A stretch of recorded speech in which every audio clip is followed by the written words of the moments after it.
Hello students, welcome to PractiLearn. This is Jyoti, your physics mentor. Today we are going to start a fresh new series only for the 10th students for physics. आज हमारी ये पहली video है जिसमें हम discuss करने वाले हैं कि 10th का क्या सिलेबस है, उसे हम किस तरीके से पढ़ने वाले हैं और कौन कौन से टॉपिक, कौन कौन से इम्पोर्टेंट कॉन्सेप्ट्स हम इस पूरे 10th के सिलेबस में कवर करने वाले हैं। तो जैसा कि आप देख सकते हैं, पहला चैप्टर है हमारा लाइट। लाइट में हम पढ़ेंगे कि लाइट होती क्या है, इसके कौन कौन से नेचर होते हैं और उन नेचर्स की वजह से ये कितने पार्ट्स में डिवाइड हो सकती है। हम ब्रीफली डिस्कस करेंगे about the wave optics and ray optics. तो जैसे कि इसमें जो मेजर टॉपिक हम कवर करने वाले हैं that is reflection and refraction. Reflection क्या होता है, जैसे कोई लाइट है वो एंटर कर रही है और वो एक सरफेस, जितने भी ऑब्जेक्ट होते हैं इस यूनिवर्स में उनका थ्री नेचर्स होते हैं उनके मेजर। फर्स्ट होता है कि वो लाइट को एब्जॉर्ब कर सकते हैं, सेकंड होता है कि वो किसी भी लाइट को ट्रांसमिट कर सकते हैं, या थर्ड नेचर होता है कि वो उसको रिफ्लेक्ट कर सकते हैं। इस चैप्टर में हम सिर्फ यही कॉन्सेप्ट पढ़ने वाले हैं कि अगर लाइट रिफ्लेक्ट हो रही है दैट मीन्स अगर जिस मीडियम से वो आ रही है उसी मीडियम में वापस जाती है तो वो रिफ्लेक्शन फिनोमिना रिप्रेजेंट करते हैं। और रिफ्लेक्शन फिनोमिना से हम अपने नेचुरल फिनोमिना को कैसे कनेक्ट कर सकते हैं। सेकेंड टॉपिक है रिफ्रैक्शन। इसका बहुत ज्यादा मतलब यूटिलाइज होता है हमारे डेली लाइफ में। फॉर एग्जाम्पल अगर आप रेनबो देख रहे हैं तो रिफ्रैक्शन है।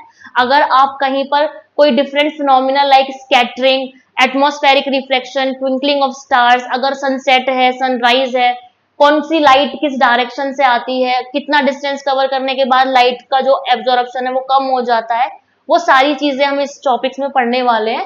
रिफ्रैक्शन जनरली होता है कि जैसे मान लो ये मेरा एक सॉलिड सरफेस है और मैं यहाँ से लाइट एंटर करती हूँ तो कुछ पार्ट जो होता है लाइट का ना ट्रांसपेरेंट होने की वजह से उस पूरे मीडियम को ट्रेवल करता हुआ, पास करता हुआ बाहर एमरजेंट हो जाता है। तो एमरजेंस जो हो जाता है उसको रिफ्रैक्शन कहते हैं। और इस फिनोमिना पर बेस्ड बहुत सारे एप्लीकेशंस एंड नेचुरल फिनोमिनाज हैं जिन्हें हम डिस्कस करने वाले हैं। नेक्स्ट टॉपिक है human eye. As we all know कि ह्यूमन आई है तो हम सब कुछ पढ़ेंगे कि ह्यूमन आई किस तरह वर्क करती है। और शायद आप थोड़े से सरप्राइज हो जाएंगे कि ह्यूमन आई जो है वो लेंस पर वर्क करती है। हमारे आईज में भी एक नेचुरल लेंस है और सबसे सबसे ज्यादा इंटरेस्टिंग बात यह है कि हम उसी सेम लेंस से दूर की ऑब्जेक्ट, डिस्टेंट ऑब्जेक्ट और नियरर ऑब्जेक्ट दोनों को कवर कर पाते हैं।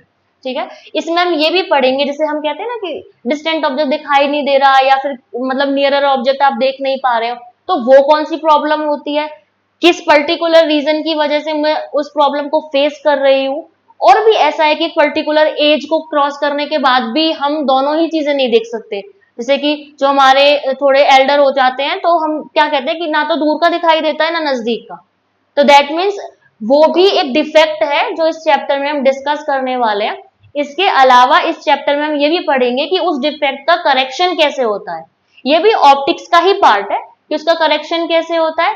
अगर मुझे वो करेक्शन करना है तो कौन सा लेंस लगेगा और वही लेंस क्यों यूज होगा, कोई दूसरा लेंस क्यों नहीं यूज कर सकते, वो सब हम इसमें डिस्कस करने वाले हैं। The next chapter is electricity. नाम से ही पता चल रहा है इसकी वजह के इस टॉपिक या मैं कहूँ कि इलेक्ट्रिसिटी के बिना तो आप कुछ भी नहीं कर सकते। आपको इलेक्ट्रिसिटी पर हमारी लाइफ पूरी बेस्ड है अब। तो इलेक्ट्रिसिटी में हम ये पढ़ेंगे कि इलेक्ट्रिसिटी जो हम जनरली देखते हैं असल में वो वर्क नहीं है, उसके अंदर किस तरीके से वर्क होता है। कोई वायर है तो करंट कैसे पास हो रहा है, करंट कैरियर कौन है, करंट किस तरीके से मूव होता है, positive terminal, negative terminal, even electricity के जो कंपोनेंट्स होते हैं, बैटरी हो गई, आप रजिस्टर यूज कर लीजिए। फर्दर क्लासेस में आप पढ़ेंगे कि इंडक्टर भी होता है। इसके अलावा स्विच है, सर्किट डायग्राम कैसे बनते हैं, मैं कौन सा पैटर्न यूज करूं कि मेरा जो करंट आउटपुट है वो ज्यादा से ज्यादा आ सके, पावर कंजप्शन कैसे होता है। इवन हम ये भी डिस्कस करेंगे कि जो हमारे मीटर का इलेक्ट्रिसिटी बिल आता है वो किस तरह हम टैली कर सकते हैं। नेक्स्ट हमारा है magnetic effect of electric current. ये चैप्टर हमें ये बताता है कि इलेक्ट्रिसिटी मैग्नेटिक फील्ड और उसकी प्रॉपर्टी को जनरेट कर सकती है। इसलिए आप लास्ट में देख पा रहे हैं effect of electric current. In electric current की प्रेजेंस, उसका इफेक्ट जो है वो मैग्नेटिक फील्ड और उसकी प्रॉपर्टीज को शो करता है। तो इस चैप्टर में हम जनरली सिर्फ इतना पढ़ेंगे कि इलेक्ट्रिक करंट की प्रेजेंस से कैसा फील्ड जनरेट होता है, क्या हम वैसा फील्ड जनरेट कर सकते हैं जैसा बार मैग्नेट कर सकती है, और अगर ऐसा कोई चीज है भी, इफेक्ट ऑफ इलेक्ट्रिक करंट है कि करंट की वजह से मैग्नेटिक फील्ड मुझे देखने को मिल सकता है, तो मैं इसका कहाँ यूटिलाइज कर सकती हूँ, क्या एप्लीकेशन रहेगी अगर मैं इलेक्ट्रिक करंट को यूज करूं, और क्या मैग्नेट, जनरल जो मैग्नेट होती है नेचुरल मैग्नेट, उसका यूज करना ज्यादा बेटर होता है कि इलेक्ट्रिक करंट का।